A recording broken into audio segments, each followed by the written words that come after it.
You want to know about strength? Everyone talks about it like it's a roar, a battle cry, something you shout from the rooftops. But that's not true. Not real strength. Real strength. It's the silence that comes after the world has finished screaming at you. It is the quiet decision to get out of bed when every cell in your body is screaming to just fade away. My story, it doesn't start in the silence. It starts with the music. She takes a slow, shaky breath, a soft, reminiscent smile touching her lips.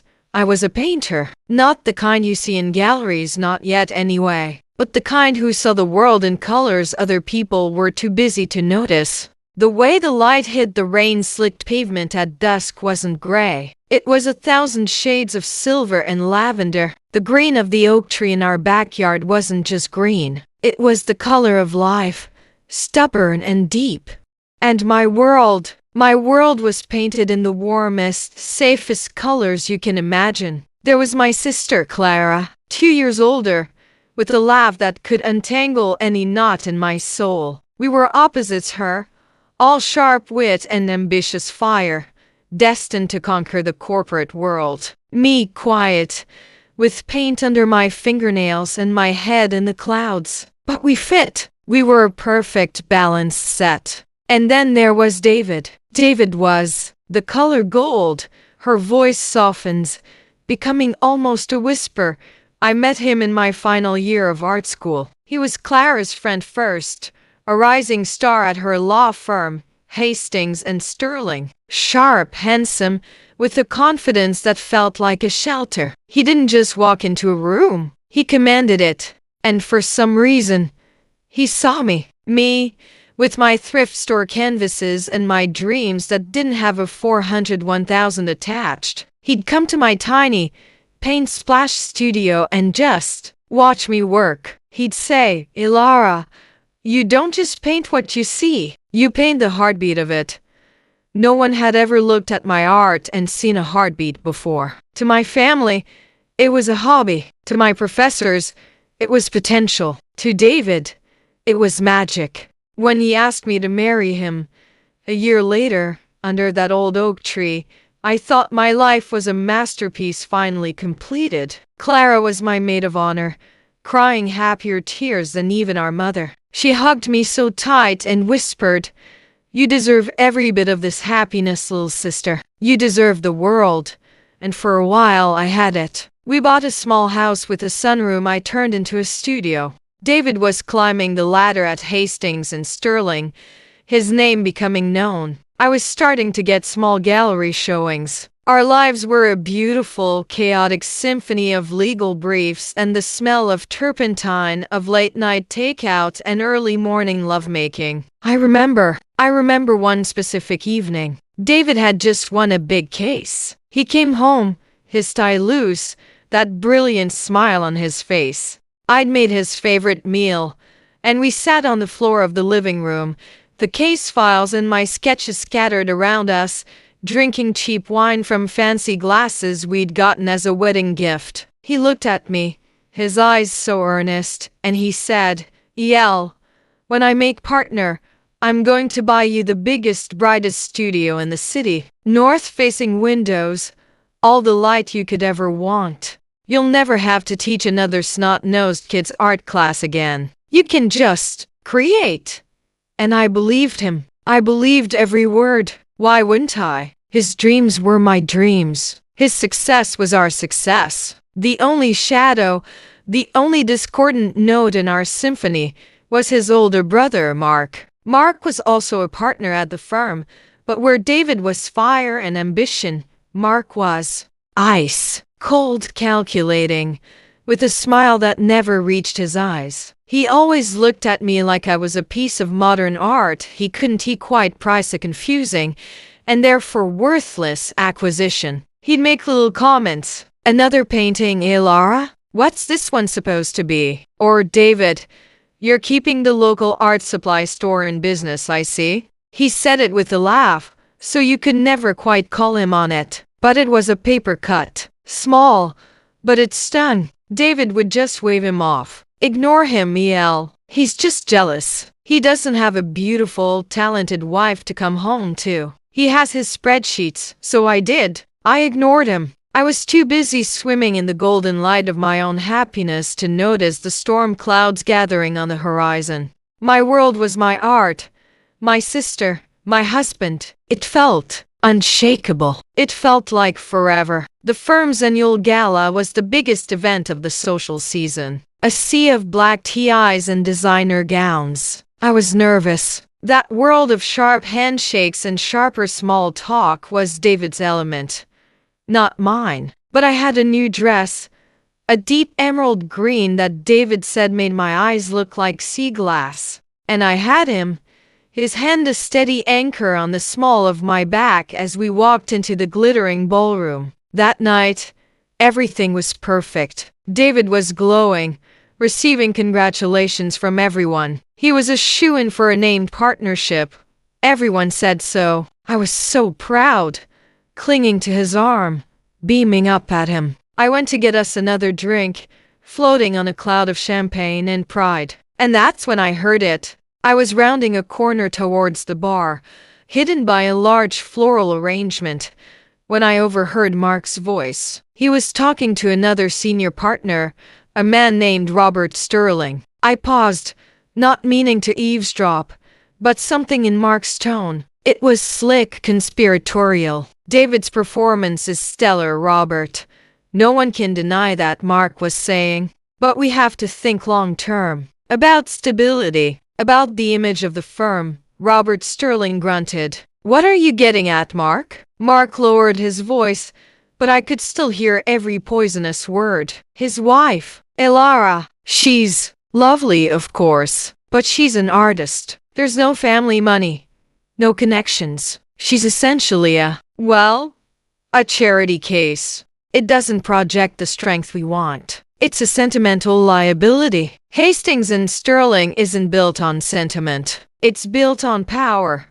I felt the floor drop away. The chatter of the party, the clinking of glasses, it all faded into a dull, roaring hum. Charity case. The words echoed in the hollow space he'd just carved out of my chest. I stood there, frozen, my emerald dress feeling like a costume, the champagne flute cold and foreign in my hand. I didn't confront him. I couldn't. What would I say? I just turned and walked away, my feet moving on autopilot, back towards the light and the noise, back towards David. He saw my face immediately. "El? Honey, are you okay? You're white as a ghost." I looked up at him, at my golden, brilliant husband. I opened my mouth to tell him what his brother had said, to pour the poison out. But he was so happy. This was his night. So I forced a smile, a shaky, terrible thing. "I'm fine," I whispered, my voice trembling. "Just a little dizzy. It's nothing." He squeezed my hand, his eyes full of concern. But then someone called his name, and he was pulled back into the crowd. I stood there, alone in a room full of people, the beautiful, colorful world I'd built suddenly looking very, very fragile. The music was still playing, but all I could hear was the first tiny, sickening crack.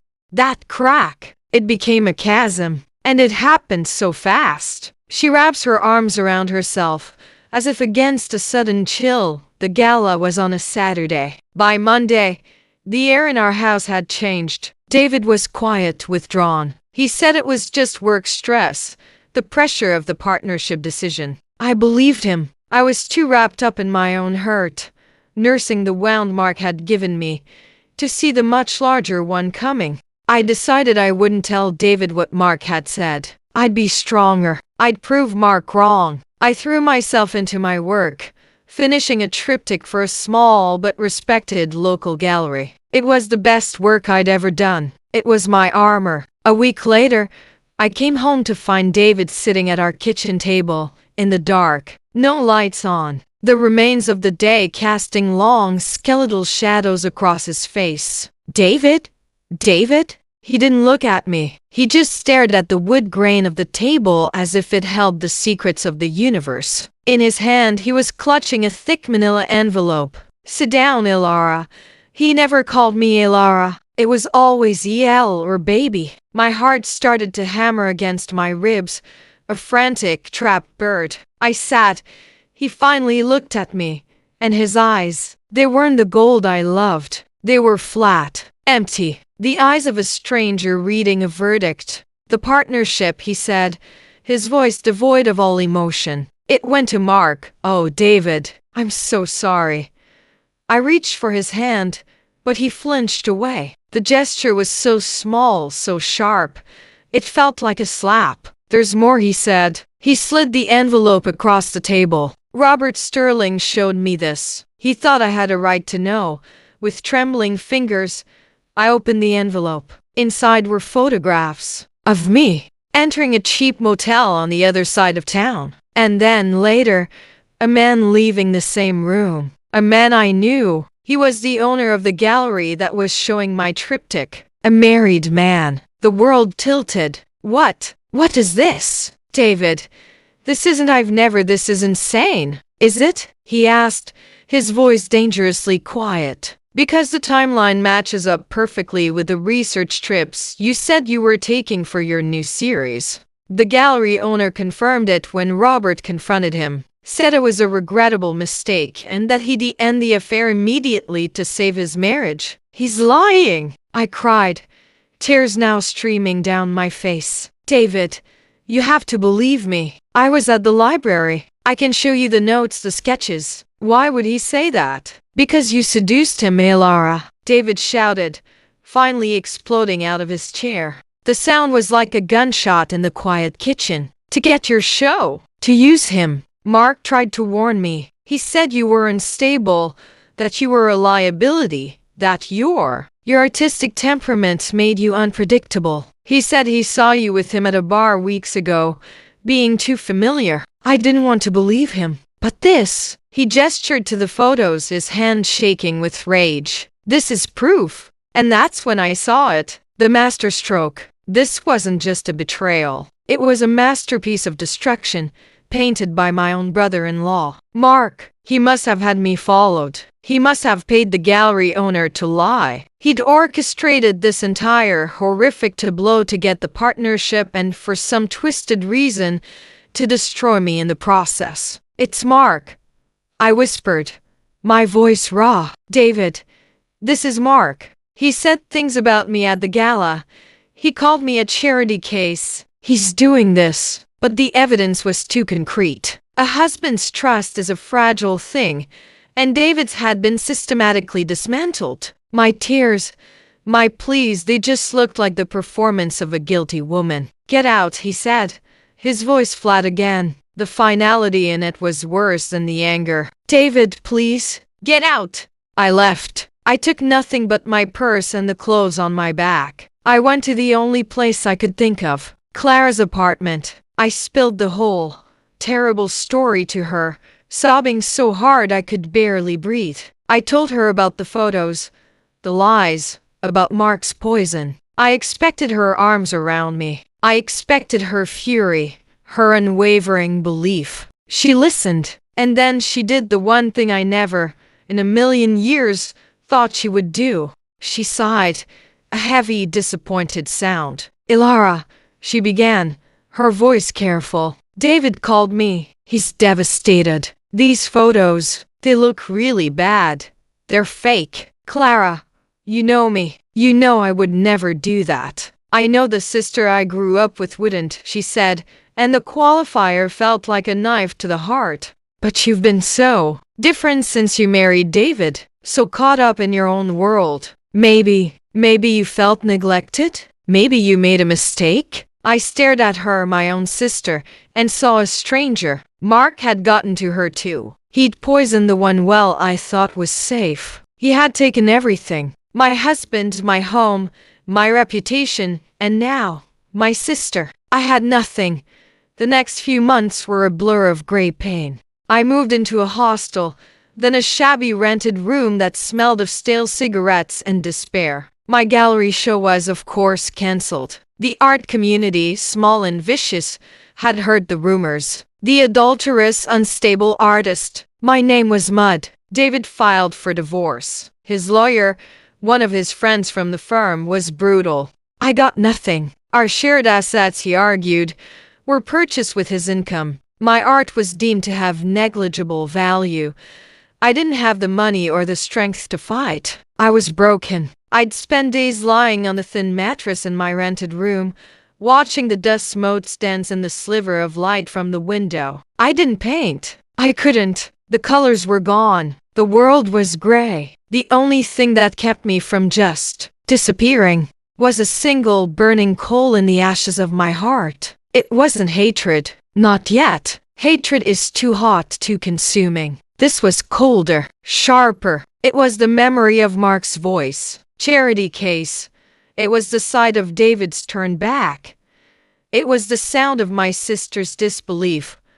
One night, I was staring at the water-stained ceiling, and it clicked. The screaming in my head stopped. The tears dried up. A profound, absolute silence descended upon me. In that silence, a new version of me was born. Not the colorful, dreamy artist, not the broken, discarded wife. Something else. I got out of bed. I walked to the small, grimy mirror above the sink. I looked at the hollow-eyed woman staring back at me, and I made her a promise. They thought I was weak, an emotional, fragile thing to be brushed aside. They had taken my voice, my story, my truth. They had left me with nothing but silence. Her voice drops to a steely, resolute whisper, so I decided, if silence is all I have, I'll make it my weapon. The first thing I had to do was disappear. Ilara, the painter, the wronged wife, the charity case. She had to vanish, so I let her. I stopped trying to contact anyone from my old life. I changed my phone number. I deleted my social media. To them, I had simply faded away, a shameful memory they could conveniently forget. I became someone else.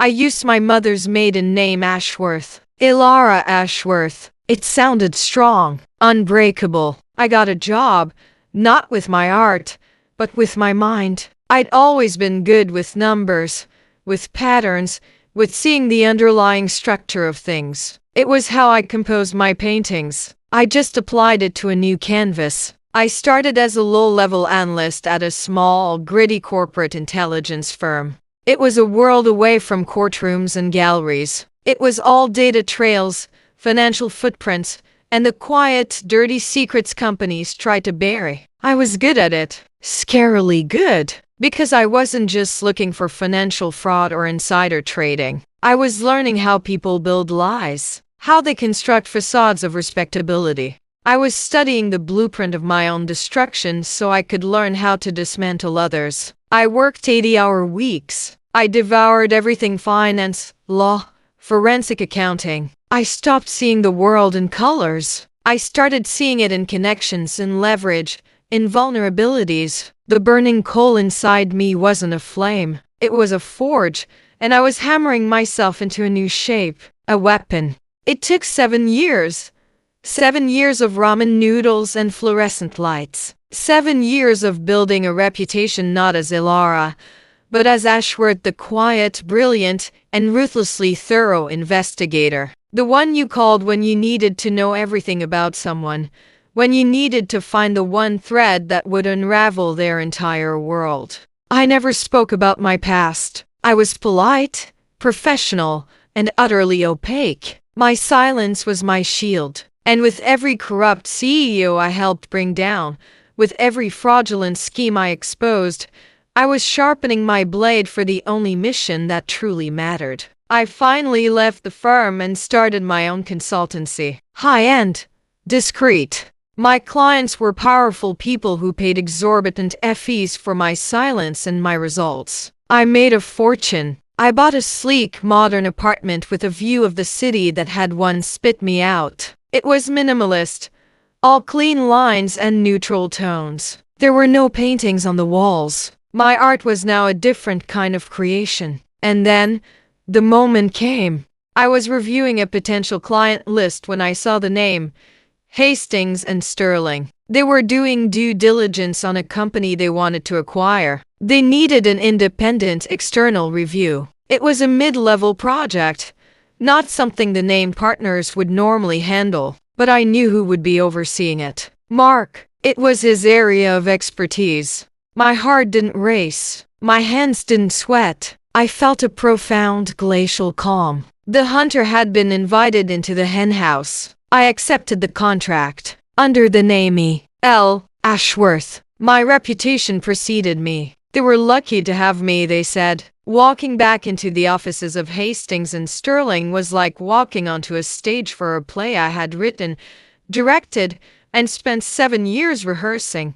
The marble floors were the same. The smug, polished gleam of the place was the same. But I was not. I was shown into a conference room. I wore a severe, exquisitely cut black suit. My hair was pulled back in a sharp knot. I wore no makeup except for a slash of dark red lipstick, the only color I allowed myself. Armor. The door opened, and Mark walked in. He looked older, thinner. The stress of partnership had etched lines around his mouth, but the cold, superior look in his eyes was exactly the same. He didn't recognize me. Not a flicker. To him, I was just another consultant. A tool. Miss Ashworth, he said, extending a hand with a perfunctory smile. A pleasure. We've heard great things. Let's hope you can live up to the hype.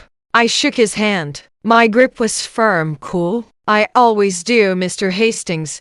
We sat. He started talking, laying out the details of the acquisition, his voice full of its old, condescending confidence. I listened, my head tilted, my expression one of polite, professional attention. But inside, I was cataloging everything. The way he tapped his pen when he was unsure. The slight bluster he used to cover a gap in his knowledge. He was the same man, playing the same games. He'd just gotten better at hiding the cheat codes. Over the next few weeks, I embedded myself in the firm. I had access to everything: their financial records, their client lists, their internal communications. Under the guise of my due diligence, I began my real work. I was looking for Mark's threads, and I found them. It was shockingly easy. He was arrogant. He thought he was untouchable. A series of cleverly disguised payments to a shell company in the Cayman Islands,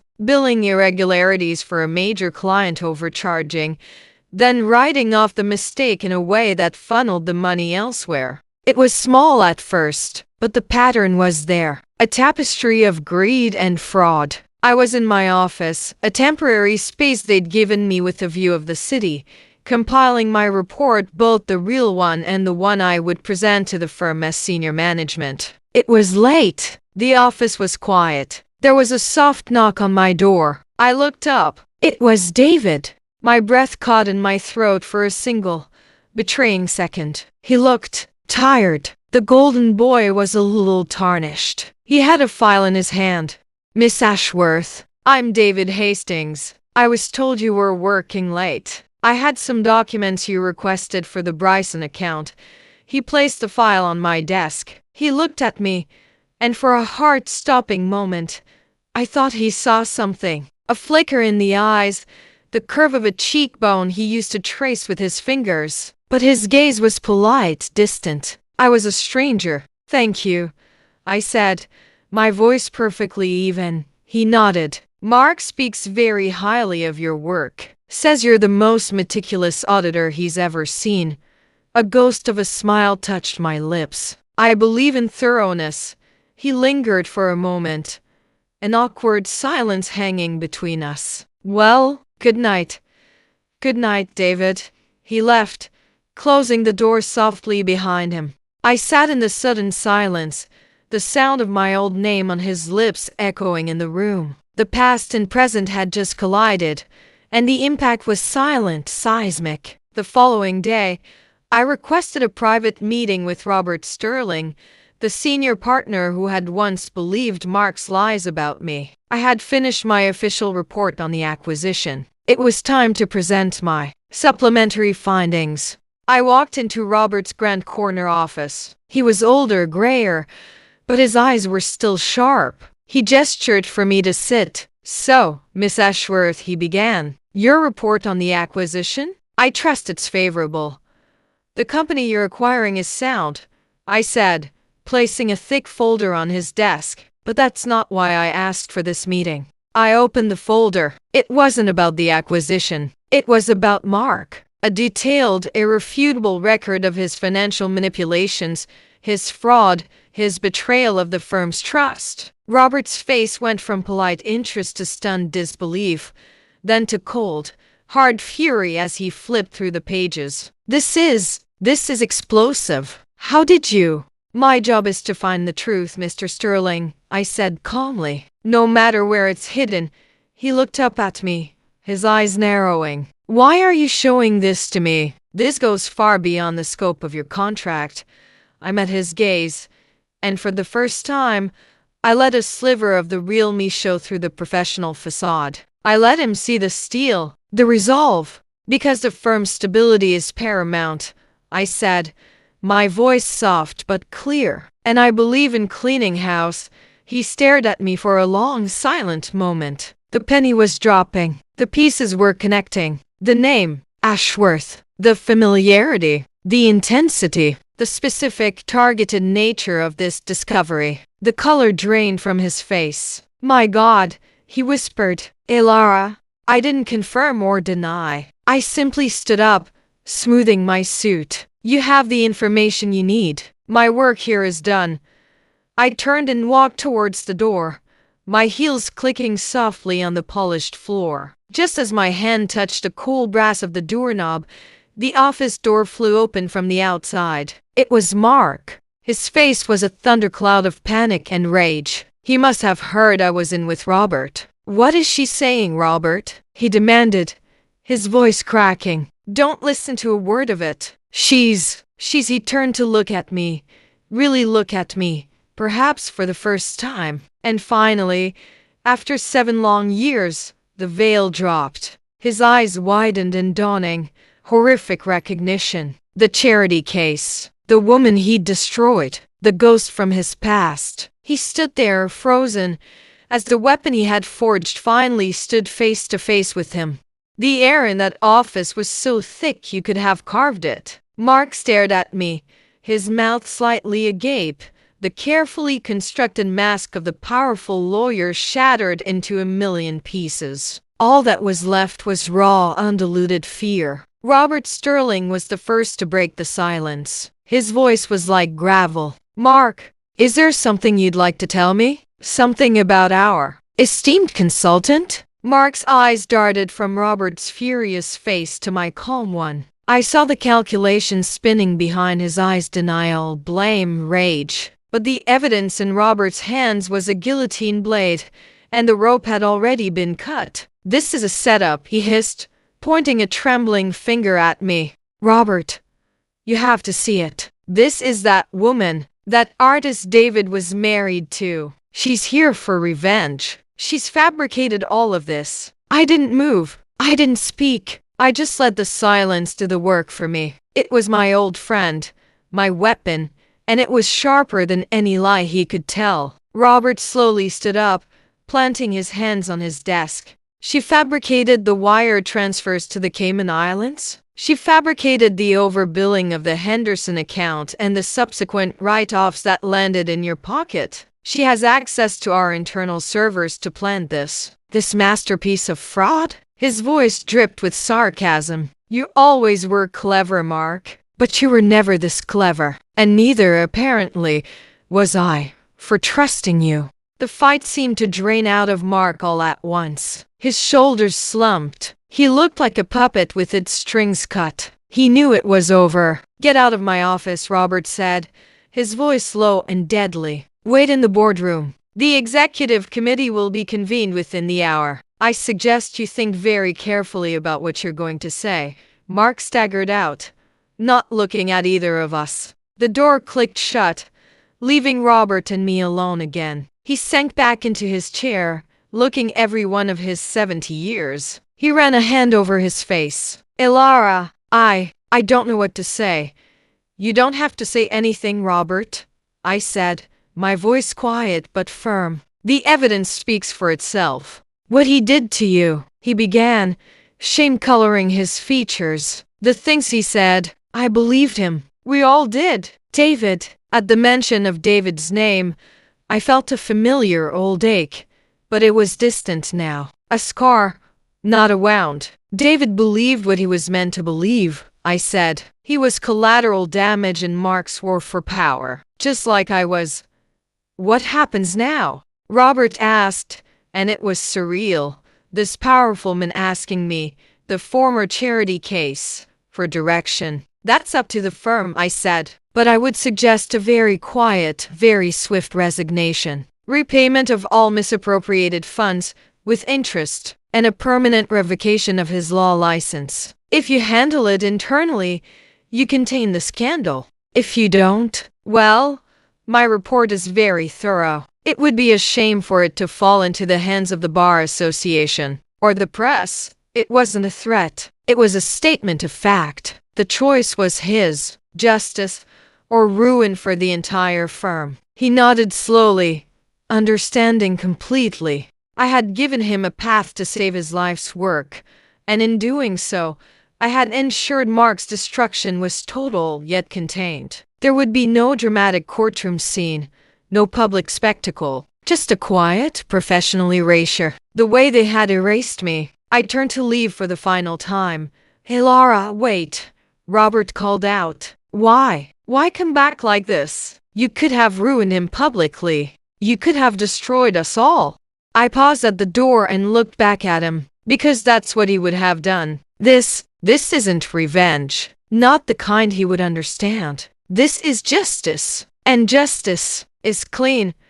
I walked out of Hastings and Sterling for the last time. The sun was setting, washing the city in a brilliant, fiery orange. For the first time in 7 years, I saw the color. It was beautiful. I thought that was the end of it. The chapter closed, but the story had one more page to turn. A few days later, I was in my apartment, packing for a trip. I was finally going to Italy, to see the light that had inspired the old masters. My doorbell rang. I wasn't expecting anyone. I looked through the peephole. It was David. He stood in the hallway, looking lost. His suit was rumpled, his hair disheveled. He looked like he hadn't slept. I took a deep breath and opened the door.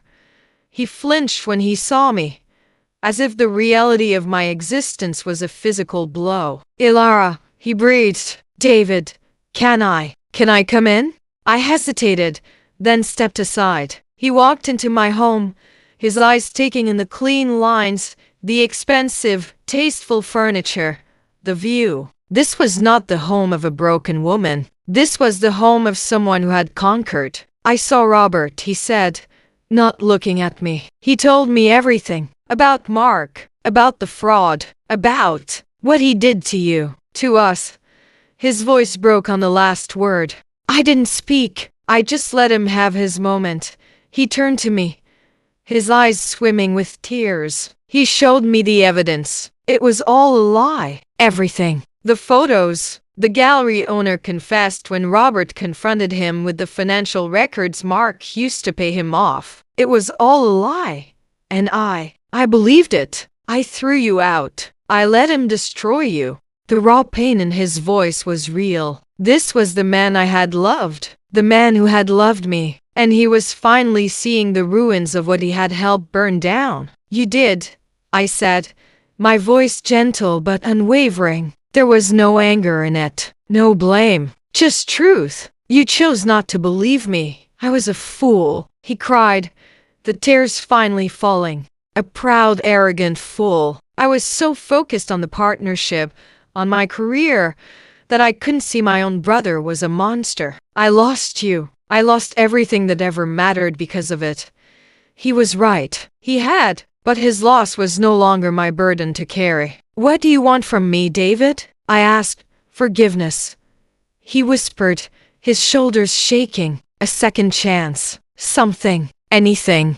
I looked at this broken man, my husband, the color gold of my youth now faded and tarnished, and I felt pity and a profound sense of closure. "I forgive you," I said.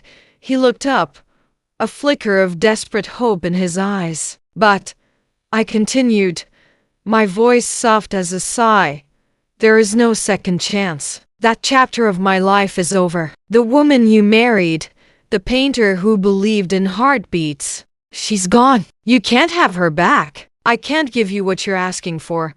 The hope in his eyes died, replaced by a devastation deeper than any anger I could have mustered. He nodded slowly, absorbing the finality of it. "What will you do now?" he asked, his voice hollow. "I'm going to travel," I said. "And then, I think I might start painting again." A small, sad smile touched his lips. "I'm glad." He turned and walked to the door. He paused with his hand on the knob. "Elara, I am so sorry." "I know," I said. And then he was gone. I stood in the silence of my apartment, the ghost of my past finally laid to rest. I hadn't destroyed David. I hadn't needed to. The truth had done that all on its own. My revenge wasn't in his pain, but in my peace, in my ability to look at him, forgive him, and still let him go. I walked over to my closet and pulled out an old, dust-covered portfolio. I hadn't opened it in 7 years. I unzipped it. Inside were sketches, studies, the last remnants of the artist I had been. I picked up a piece of charcoal. I looked at the vast, empty white wall in my living room.